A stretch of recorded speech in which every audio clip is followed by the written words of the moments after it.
오늘 말씀은 시편 44편 9절부터 26절. 제목은 이 모든 일을 당했지만입니다. 우리가 살아가는 현실에선 소시민들이 당하는 억울한 일이 힘있는 자들에 의해 묻히는 경우가 많습니다.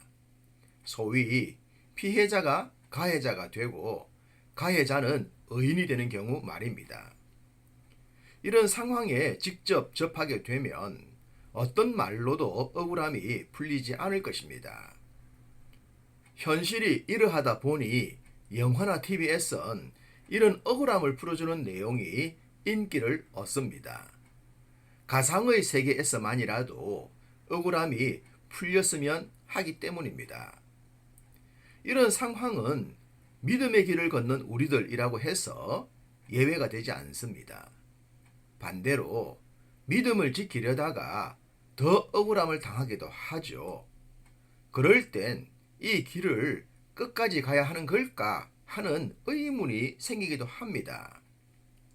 오늘 본문의 시편 기자도 그런 상황에 처했던 것 같습니다. 우리가 버림을 당해 욕을 받았다. 우리의 대적이 우리를 탈취했다. 잡아먹힐 양과 같이 되었다. 헐값에 팔리었다. 이웃에게 욕을 당했고 조소와 조롱을 받았다. 능욕과 수치에 덮였다. 사망의 그늘에 덮였다. 영혼은 진토 속에 파묻히고 몸은 땅에 붙었다. 등등의 어려움을 당했다고 합니다. 어떤 사람이라도 이런 상황에 처하게 되면 정말로 기가 차고 코가 막히고 혈압이 오를 것입니다. 그런데 시편 기자는 이 모든 것이 하나님의 외면하심으로 인해 발생했다고 합니다. 본문의 대부분의 구절은 주께서로 시작합니다. 앞서 말씀드렸던 그 모든 상황들이 주께로 말미암아 생겼다는 겁니다. 23절과 24절 주여 깨소서 어찌하여 주무시나이까 일어나시고 우리를 영원히 버리지 마소서 어찌하여 주의 얼굴을 가리시고 우리의 고난과 압제를 잊으시나이까. 주님이 마치 주무시는 것 같고 마치 얼굴을 가려 보지 않는 것 같다고 했습니다. 믿음의 길에서 어려움을 당하신 분들이라면 이런 고백이 전혀 낯설지가 않을 것입니다. 언제나 함께 하시고 도우신다는 하나님께서 때론 너무 멀리 계시다는 느낌이 들기 때문입니다. 26절 일어나 우리를 도우소서 주의 인자하심으로 말미암아 우리를 구원하소서. 믿는 자들이라면 이런 기도를 쉬지 않을 것입니다. 인생이 풀 수 없는 문제를 하나님께서 풀어주실 때가 많습니다. 당장은 사람에 의해 해결된 것 같지만 세밀하게 되짚어 보면 전능자의 손길이 깃들여 있음을 알게 됩니다. 그래서 이런 기도를 하는 것이죠. 문제가 해결될 때까지 말입니다. 대적의 마음이 바뀌거나 대적이 무너지는 때가 속히 이루어지기를 바라면서 말입니다.